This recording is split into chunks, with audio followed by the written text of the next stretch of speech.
Welcome to the Popish plot. It's time for bonus cutscenes. Only without the cutscenes. Well, it's hard to tell in this forum because it could be the cut that I cut it, or it could be just that's how the thing decided to record it. That's fair enough. Those are God's cuts. We approve. Yes, that's why there's a millisecond of the person who was last talking on the screen when we start a new topic, and they're like, Just don't do a derp face.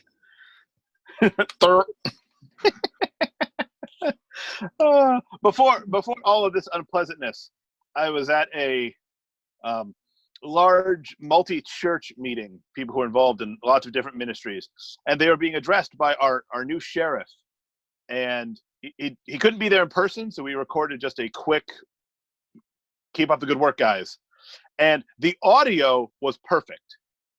The video just kept freezing on, always on a derp face.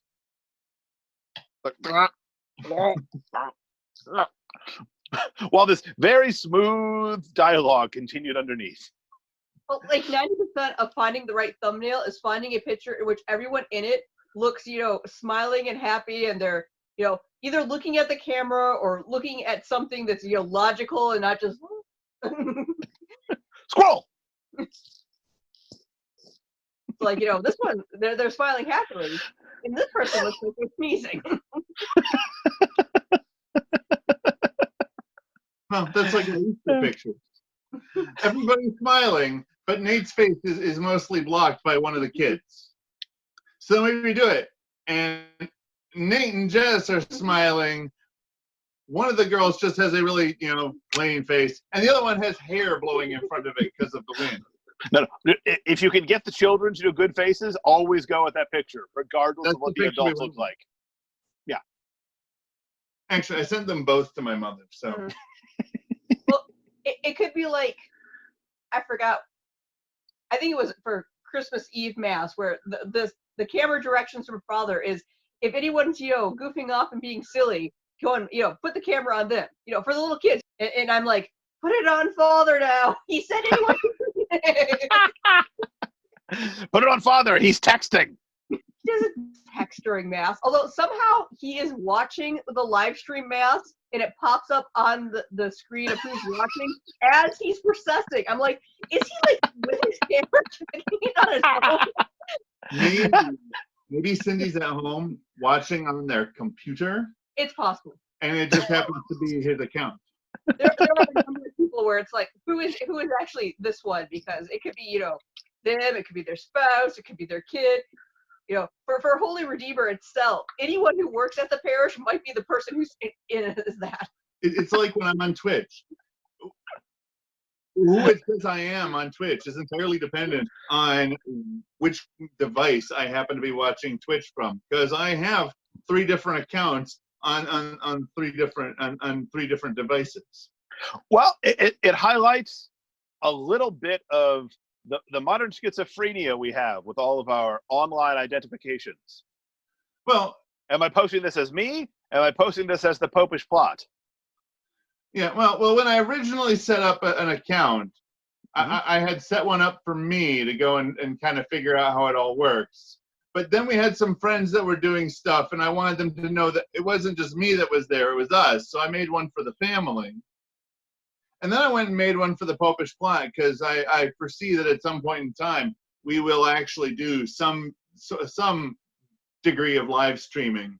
With the cheese poetry, absolutely. Then when we go and comment on stuff, we get plugs for the show.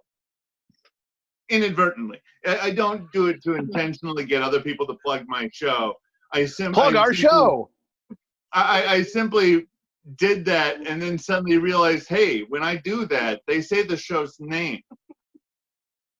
Every time they do that, they say the show's name. All right. Are you a social media influencer? You should plug our show. Yes. Plus, there are a number of people that, for their Twitches, they pretty much know us as the show. Mm-hmm. Like, occasionally they'll be like, which one is this? They always assume it's you, Mike.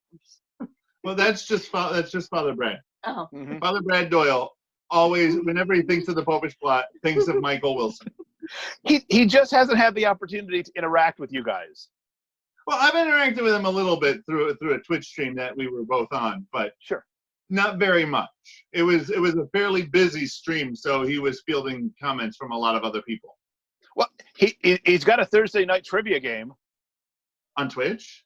I don't know if they do it through Twitch or Zoom, but you just put your questions into a Google Doc, and then he and Grace judge them.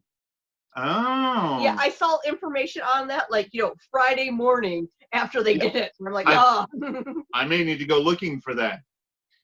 Yes, so then he can find each one of our weaknesses, so he can be on the podcast as a 3-person one, and Yes, as a team.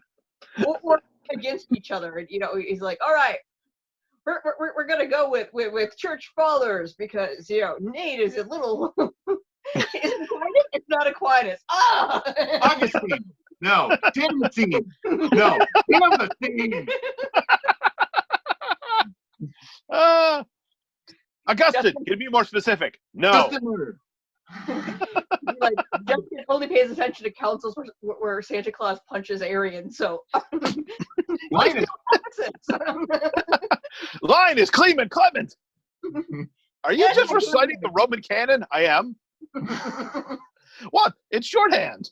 Looks like we're nearing the end. So rather than risk our chances, why don't we just go ahead and let everybody know that you should go down to the bottom, click that subscribe button and the bell next to it to get notified for our next episode tomorrow, which will be on. I don't know if you know which vice, but we're running out of vices. Gluttony tomorrow. Wait, and I wasn't consulted? I am an expert on this vice. Not yet. Maybe. I don't know. I haven't filmed it yet at the time that we're recording this. So it's entirely possible you might see Mike Wilson and I talking about gluttony. Welcome to the Popish Plot, coming to you from the past or the future. I don't know. It's very hard to keep track. Or when you have experienced time from a non-objective, non-linear standpoint, it's all timey-wimey, wibbly-wobbly and stuff. What day is it? Make sure you hit the like button because I don't know. Who wouldn't like this? Because you like this and you want it to get to other people so that they can like it as well. Where else can you go and see a girl in a Viking helmet with flowers? Honestly. Well, Honestly. right now, not many places. Normally, lots of places. Probably not the places you'd go. Comment down below with something, anything. Your favorite place to see a girl wearing a Viking helmet. How many Vikings have you seen? How many Vikings do you typically see at a Ren fair? Oh, I hate anachronism. You would. I don't know. I like when people go to Ren fairs dressed up as a first-generation Star Trek away team. No, that works. We'll discuss again another time. Yes. And until next time, remember to live your faith. Love your faith. Share that love. Though the red shirt needs to die right away. They always do.